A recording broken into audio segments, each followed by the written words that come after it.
বিসমিল্লাহির রহমানির রহিম। আসসালামু আলাইকুম। শুভ সকাল। কেমন আছেন আমার প্রিয় বন্ধুরা? আশা করি আল্লাহর অশেষ রহমতে আপনারা সবাই অনেক অনেক ভালো আছেন। আমিও আল্লাহর রহমতে ও আপনাদের সকলের দোয়ায় আলহামদুলিল্লাহ ভালো আছি। তো বন্ধুরা, কাছে দূরে দেশ বিদেশে যে যেখান থেকে আমার এই ভিডিওটা দেখতেছেন, সবার প্রতি রইল আমার আন্তরিক ভালোবাসা ও শুভকামনা। তো বন্ধুরা, প্রতিদিনের মতো আজকে আমি সকাল থেকে ভিডিওটা শুরু করতেছি। তো প্রতিদিন সকালের কাজ এভাবে আপনাদের সাথে শেয়ার করা হয় না, আবার মাঝে মাঝে না করলেও হয় না, কারণ বাড়ির ভিতরে থাকি। এগুলো তো আমি আপনাদের সাথে শেয়ার করব। তো এখন শীত পড়ে গেছে মোটামুটি, আমাদের এখানে অনেক শীত। তো আমরা যারা গ্রামে থাকি, গ্রামে বসবাস করি, তো বন্ধুরা আমাদের গ্রামে আমরা যারা থাকি, তো আমাদের কাজের রুটিনটা একটু অন্যরকম হয়। যেমন ধরেন যে এই ঘুম থেকে উঠে যখন দুয়ারের দিকে তাকাই, তো তখন মাঝে মাঝে মনটা একটু খারাপ হয়ে যায়। কিছু সময় এই কাজগুলো করতে ভালো লাগে না, আবার যখন মনটা ভালো থাকে তাহলে কোনো ব্যাপারই না।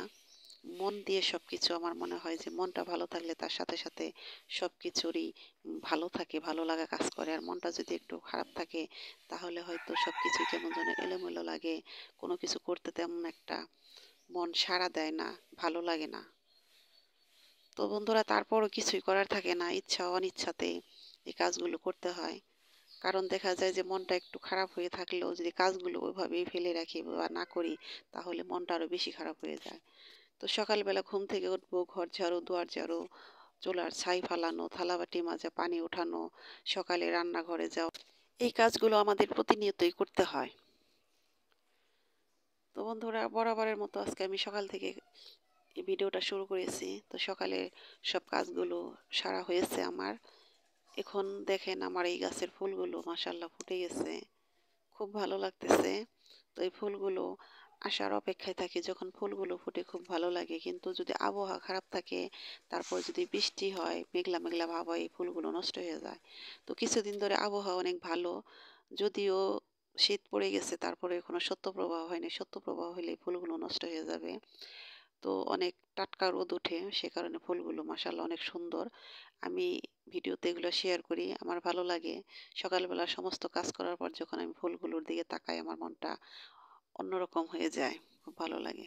তো বন্ধুরা, সকাল সকালে কাজ করে আমি চলে এসেছি রান্নাঘরে। তো এই তো দেখেন, কলার থোর, এটাকে কলার মোচাও বলে অনেকে, আমরা কলার থোর বলি। তো বিচি কলার থোর, দুটো থোর এনেছি আপনাদের ভাইয়া। তো আপনাদের ভাইয়ার এই থোরগুলো অনেক পছন্দ।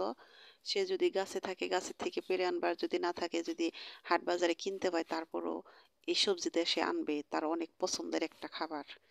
তো এই কলার মোচাগুলো বেছে রেখেছিলাম কালকে কিছু, আর আজকে একটু বাছলাম। এটাকে এখন আমি ভাজি করব। তো এটাকে আমি কিভাবে ভাজি করি সেটা আমি আপনাদের সাথে শেয়ার করব। তো এটাকে বেছে কিভাবে বাছলাম, তো এই কলার থোরটা কম বেশি আপনারা হয়তো সবাই খান। তো কে কিভাবে খান, কিভাবে রান্না করে খান, সেটা তো আমি জানি না। সবার রান্নার প্রসেসিং, সবার রান্না কিন্তু এক হয় না। তো এটার ভিতরে যে একটা লম্বা থাকে, শক্ত ডাটার মতো, ওটা ফেলে দেওয়ার একটা কাগজের মতো একটা পাতলা আবরণ থাকে, সেটাকে ফেলে দিতে হয়। তো ওগুলো ফেলে দিয়ে এটাকে বেছে নিয়েছি। এখন এটাকে আমি লবণ দিয়ে পানি দিয়ে ভাপ দিয়ে নিব। ভাপ দেওয়া হয়ে গেছে।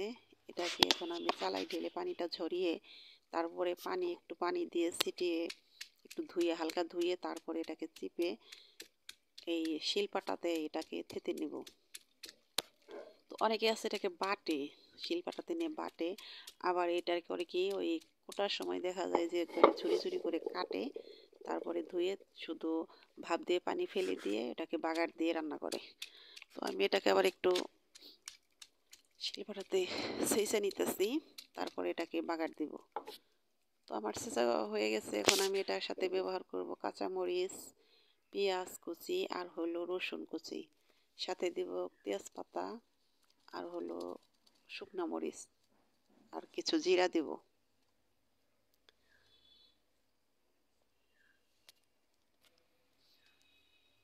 তো এই তো আমি তেলটা দিয়ে দিলাম। এখন আমি দিয়ে দিব আগে শুকনা মরিচ। শুকনা মরিচটা হালকা ভেজে নিব।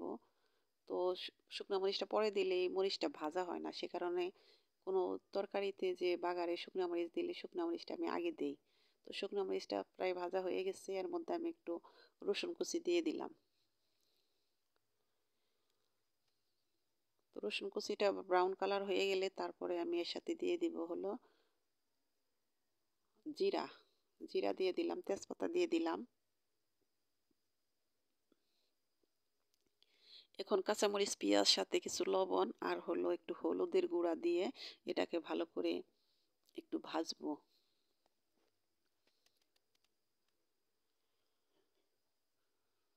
তো এটা ভাজা শেষ হয়ে গেলে আমি ওই যে থোড়টা রেডি করেছি ওটা দিয়ে দিলাম। এখন এটাকে আমি হালকা আছে আস্তে আস্তে এটাকে ভাজবো। তো বন্ধুরা, এটা খেতে আমারও খুব ভালো লাগে, আর এই জিনিসটা খাওয়া অনেক ভালো, অনেক পুষ্টিগুণ এটার ভিতরে। আমি যতটুকু জানি এটা অনেক পুষ্টিগুণে ভরা। তো আমরা গ্রামের বাড়িতে থাকি, ইচ্ছা করলে আমরা এগুলো হাতের কাছে পাই, কিনেও খাই। আবার দেখা যায় যে মাসাল্লাহ এদিক সেদিক গাছও আছে অনেক, আমাদের ঘরের পিছনেও আছে বিচি কলার থোড়। তো সবরি কলা আছে, আনাজি কলা আছে, ওগুলো আর খাওয়া যায় না, ওগুলো আমরা খাইতে পারি না। এটা খাই হলো বিচি কলা দিয়ে, বিচি কলার যে থোড়টা বের হয় সেটাই খাই। তো আমাদের গ্রামে সবাই খায়, সবাই কম বেশি এগুলো পছন্দ করে। তো আমরাও খাই, অনেক খাই। তো সবার চেয়ে মনে হয় আমারই বেশি খাওয়া হয়, কারণ আপনাদের ভাই শুধু গাছে নয়, এটা হাট বাজারে পেলেও এটাকে কিনে আনে। তো আমার এটা ভাজি শেষ, তারপরে হালকা কিছু ডাউল রান্না করবো অল্প করে। আর কালকে যে আমি পিঠা বানিয়েছিলাম চিতই পিঠা, তার সাথে মাংস ছিল, সে মাংসটা আছে কিছুটা। তো এতে আমার আজকের খাওয়া চলে যাবে। তো এই যে দুধটা বের করতে আমি ভুলে গিয়েছিলাম, পরে বের করেছি। দুধটা ভালো করে গলেনি, এটাকে আমার কষ্ট হইতেছে বের করতে। তো যতটুকু পারলাম বের করলাম, অল্প একটু জাল দিয়ে দিব, শুধু আপনাদের ভাই খেতে পারলেই হবে, কারণ ইদানিং কেউ দুধ খাইতে চাইতেছে না।